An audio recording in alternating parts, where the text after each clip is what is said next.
Olá, seres do submundo. Como estão hoje? Tem tido ótimos pesadelos? Eu queria agradecer a todos os relatos e e-mails que eu tô recebendo sempre, tô recebendo diariamente. E assim, é muito bom mesmo, porque eu vou pegar todos esses relatos e e-mails e fazer um episódio só deles. Eu sei que eu tô prometendo isso faz um tempo já, mas em breve vai sair mesmo. Então ainda dá tempo de enviar. Quem for enviar, envia agora que eu prometo ler e selecionar os melhores pra gente fazer um episódio só de relatos, tá bem? Vamos pra nossa história? Eu sou o Bruno Lima e esse é o Submundo Terror.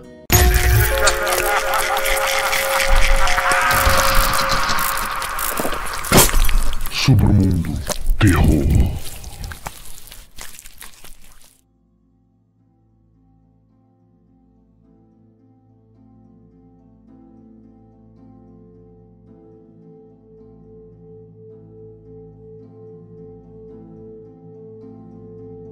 Foi no início de novembro de 1997 que uma série de sessões muito estranhas levaram um psicólogo infantil do Maine a entrar em contato com as autoridades.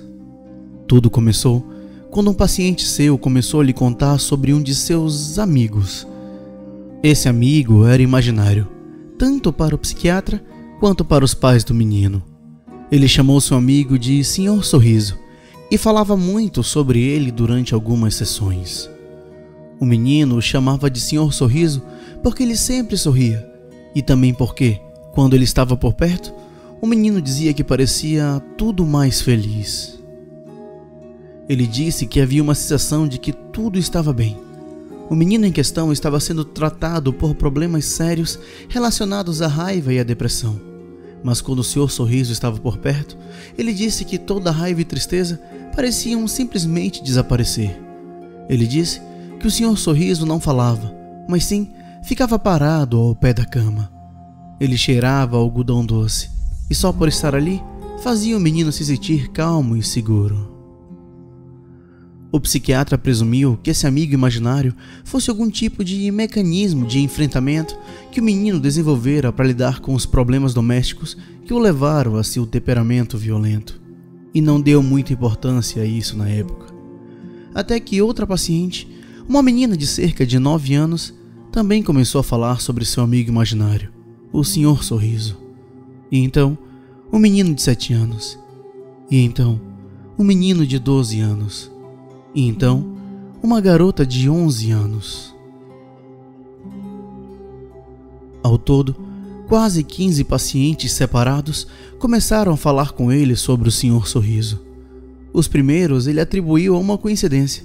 Afinal, muitos filhos têm amigos imaginários, e o nome e a descrição do Sr. Sorriso eram genéricas o suficiente para não preocupá-lo muito no início. Mas à medida que mais e mais pacientes falavam sobre o Sr. Sorriso, ele começou a ficar preocupado. Então, ele pediu mais detalhes. Cada um deles o descreveu da mesma maneira, usando exatamente as mesmas palavras. Agora, não havia como todas as crianças pudessem entrar em contato umas com as outras. 5 deles, por exemplo, estavam atualmente sendo educadas em casa. E segundo seus pais, quando ele falou com eles, nunca realmente saíram de casa, exceto quando era para acompanhá-los em passeios de compras e coisas do gênero. Não havia nenhuma maneira de cada uma dessas crianças ter ensaiado ou preparado suas declarações juntas, o que levou a uma conclusão profundamente perturbadora.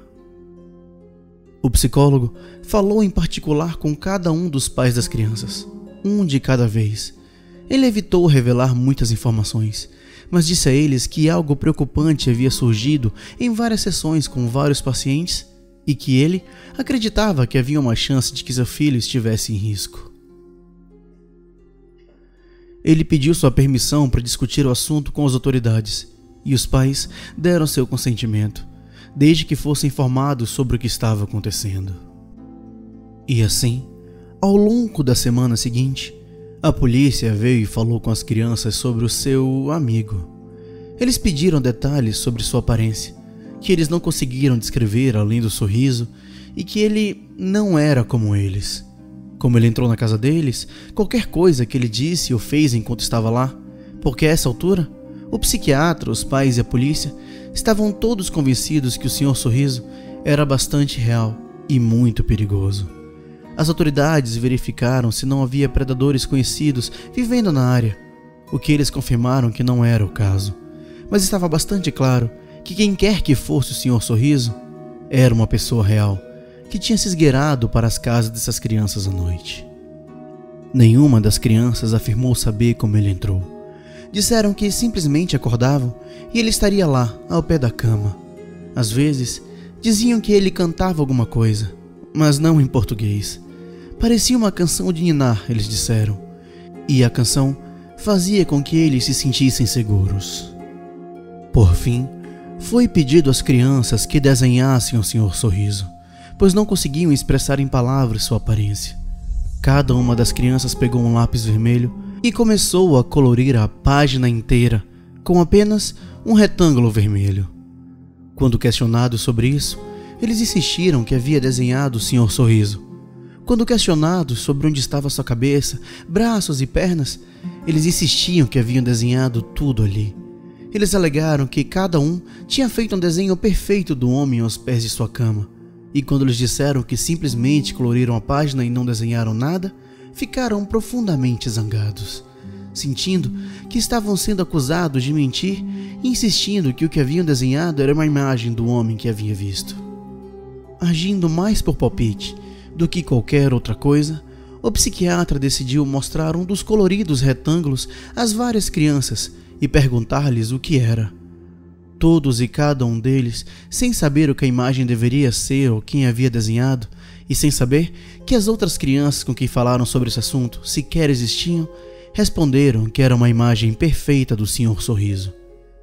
Câmeras e babás eletrônicas foram colocadas nos quartos das crianças para que pudessem ser monitoradas.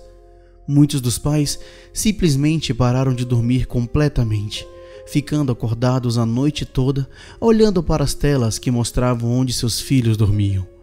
Em nenhum momento, alguém entrou ou saiu dos quartos.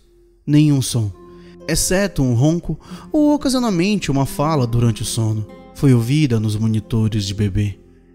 Mas não havia nenhum sinal do Sr. Sorriso. Depois de quase 2 semanas disso, muitos deles começaram a duvidar que o Sr. Sorriso tivesse existido. Outros psiquiatras, desde então, atribuíram tudo a uma estranha ilusão compartilhada, que, embora não pudesse ser explicada, ainda não tinha qualquer base na realidade. Alguns sugeriram que talvez toda essa coisa de Sr. Sorriso teve como base um programa de TV ou filme que as crianças assistiram, todas levando-a a sonhar com algo parecido. Então, um dos meninos desapareceu. A câmera em seu quarto havia parado de funcionar por volta das 2 da manhã. Sua mãe correu para ver como ele estava, apenas para descobrir que seu quarto estava vazio. Literalmente, ela levou menos de 1 minuto para correr para o quarto dele. Não havia maneira de ele sair ou ser levado e ficar fora de sua vista no tempo que ela levou para sair do quarto que estava e correr até a direção dele. Mas mesmo assim, ele se foi. Ela disse que havia um cheiro de algodão doce no quarto. A busca pelo menino não resultou em nada. Ninguém tinha visto nada estranho ou incomum na casa antes ou durante o desaparecimento, e nenhum vestígio dele foi encontrado. Foi menos de 1 semana depois que uma das garotas que falara do Sr. Sorriso também desapareceu. Então outro, em seguida outro dos meninos. Um a um, cada um deles começou a desaparecer, até que restassem apenas 4. As 4 crianças restantes começaram a falar sobre como o Sr. Sorriso e seus amigos iriam levá-los embora em breve. Quando questionados sobre esses amigos, eles falaram sobre como o Sr. Sorriso vivia com os outros homens sorridentes no lugar feliz, e que ele os levaria para lá em breve. Diziam que já tinha muita gente lá, e que no lugar feliz tudo era lindo. Eles disseram que sabiam disso porque o Sr. Sorriso falava com eles em suas cabeças, porque ele não podia falar como as outras pessoas faziam, e que ele lhe mostrava imagens em suas cabeças do lugar para onde eles estavam indo. As coisas começaram a ficar cada vez mais perturbadoras. Depois de algumas semanas, as crianças começaram a reclamar de dores de cabeça e náuseas. Suas escolas relataram que eles começaram a sofrer alucinações, e 2 deles começaram a reclamar que não gostavam do lugar em que o Sr. Sorriso estava mostrando a eles.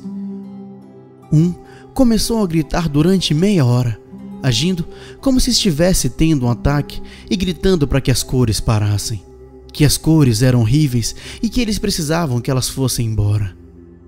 Uma das crianças alegou que o Sr. Sorriso estava falando mentalmente com eles o tempo todo e dizendo coisas horríveis, mas que eles não podiam falar sobre isso. E isso eles não deveriam fazer, porque então seus pais saberiam sobre as coisas terríveis também. O psiquiatra pediu que escrevessem o que o Sr. Sorriso estava dizendo, prometendo que não mostraria a ninguém, conseguindo ganhar a confiança de um dos meninos o suficiente para que ele concordasse. O conteúdo do livro é conhecido apenas por ele e pelas autoridades, mas sempre que alguém envolvido é questionado sobre isso, eles ficam bem quietos e rapidamente encontram uma desculpa para mudar de assunto. As crianças pararam de dormir. As imagens das câmeras de segurança os mostraram sentados eretos, os olhos sem piscar, apenas olhando para a parede sem se mover ou fazer barulho. Os sedativos não fizeram nada. Uma das meninas começou a cortar estranhas marcas circulares em sua pele, enquanto os dois dos meninos pararam de se comunicar em português. A língua que falavam nunca foi identificada e, apesar de várias pessoas serem solicitadas a ouvi-los, não conseguiram traduzir o que diziam. No início de 1999, todas as 4 crianças haviam desaparecido no ar. Não havia nenhum vestígio de quem os levou. As buscas não encontraram nada até hoje, sem nenhuma indicação de onde eles estão ou se estão vivos ou mortos. Nenhum suspeito foi encontrado também. Todos os 4 pareciam simplesmente ter desaparecido no ar, assim como os outros, todos os quais também continuam desaparecidos. Seus desaparecimentos são um mistério até o dia de hoje. Gostaram da história, seres do submundo? Não se esqueça, se você gosta mesmo do podcast e quer ajudar ele a crescer, é só se inscrever lá no canal do YouTube e também divulgar em todas as redes sociais. Isso faz muita diferença pra gente, porque o máximo de pessoas conheçam. E se você quiser apoiar mesmo a gente tem o sistema de apoio no Catarse, PicPay ou Patreon.